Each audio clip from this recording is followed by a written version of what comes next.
मनीषा रेसिपीमध्ये आपलं सहर्ष स्वागत आहे। आज आपल्याला छान असे बटाट्याचे वेफर्स तयार करायचे। त्यासाठी मी 5 किलो बटाटे घेतले। स्वच्छ धुवून झाल्यानंतर बटाट्याची वरची साल काढून घेतली। त्यानंतर अशा पद्धतीने चिप्स तयार केले। चिप्स तयार करून पाण्यात भिजवून ठेवले, तुरटीच्या पाण्यात। त्यानंतर आता मी स्वच्छ पाण्यातून भिजवलेले ते चिप्स 1 तासानंतर राहू दिले पाण्यात। त्यानंतर ते काढून घेतले। काढल्यानंतर ते आता अशा पद्धतीने नितरलेले आहेत। आपल्याला हे बटाटे आता उकडायचे आहेत चिप्ससाठी। त्यासाठी मी 2 मोठ्या पातेल्यांमध्ये पाणी ठेवलेले।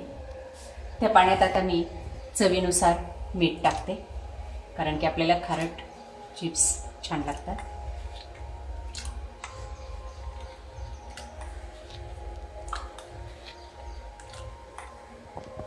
पाणी उकळलेलं आहे। आता ह्या उकळत्या पाण्यात आपण हे चिप्स टाकू।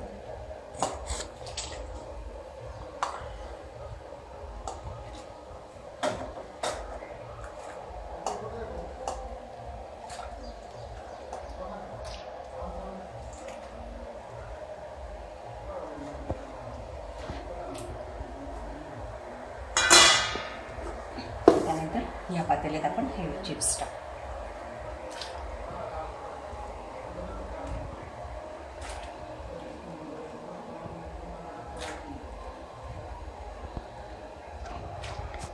दहा मिनिटापर्यंत आपण ते शिजू देऊ।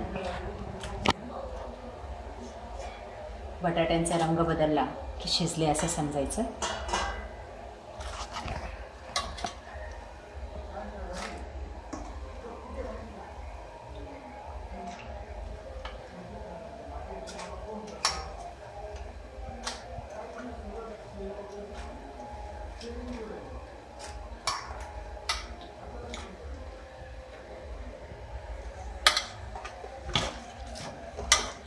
सर्व स्वच्छ धुतलेले चिप्स आपण या ठिकाणी टाकून घेतले।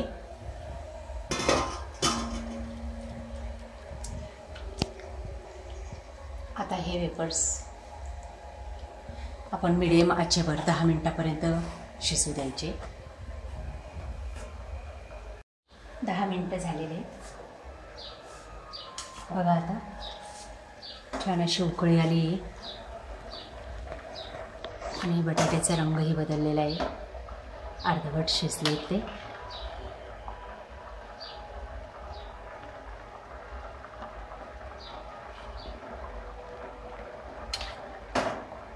आता आपल्याला हे जे काही चिप्स आहेत काढून घ्यायचे।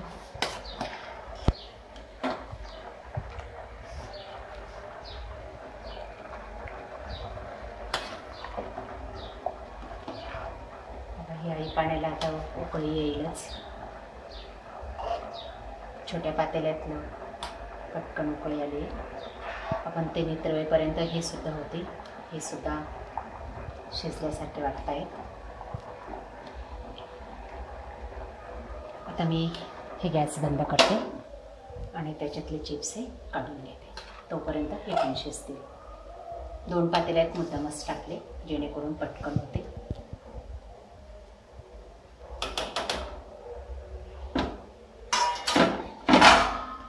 आता मी या ठिकाणी एक जाळी घेतलेली, खाली स्टँड ठेवले जेणेकरून पाणी खालीच राहील। आता अशा प्रकारच्या या जाळीने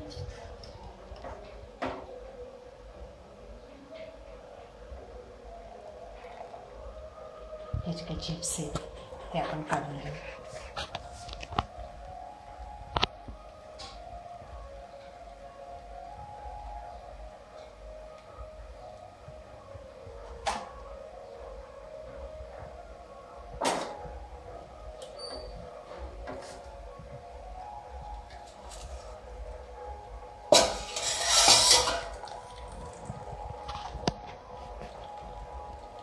खूप जास्तही नाही ते शिजवायचे, नाहीतर ते तुटते।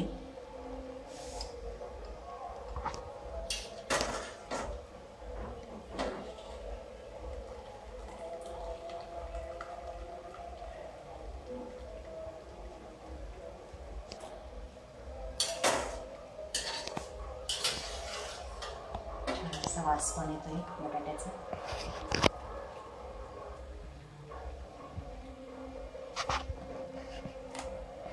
आता याच्यात जे काही पाणी आहे ते पूर्ण नितरून घ्यायचं आहे आपल्याला.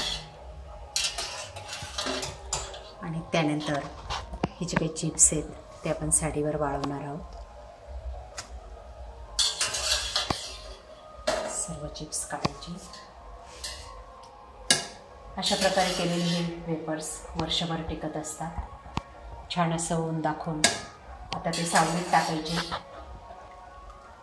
आणि दुसऱ्या दिवशी त्याला थोडंसं ऊन दाखवून घ्यायचं आहे, म्हणजे ते वर्षभर टिकते. आणि मुद्दामच प्लास्टिकच्या कागदावर न टाकता साडीवर टाकायचे, जेणेकरून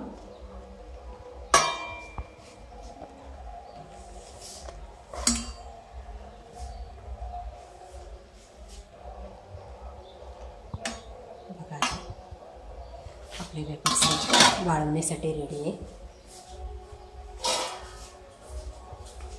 आता याला उकळी आली का बघू आपण.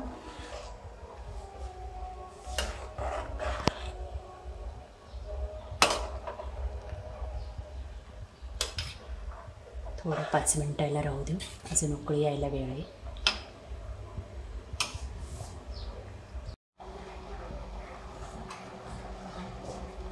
या पाण्यालाही छान उकळी आली. हे वेफर्स आपले आता शिजले आहेत. छान असा वास पण येतोय आणि मऊ झाले आहेत. थोडंसं हात लावून पाहिला तर तुटलं पाहिजे. आता मी गॅस बंद करते आणि हे वेफर्ससुद्धा व्यवस्थितरित्या चाळणीने हलवा काढून घेते पाण्यातून.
याच प्रकारे सर्व वेफर्स आपण काढून घेऊ.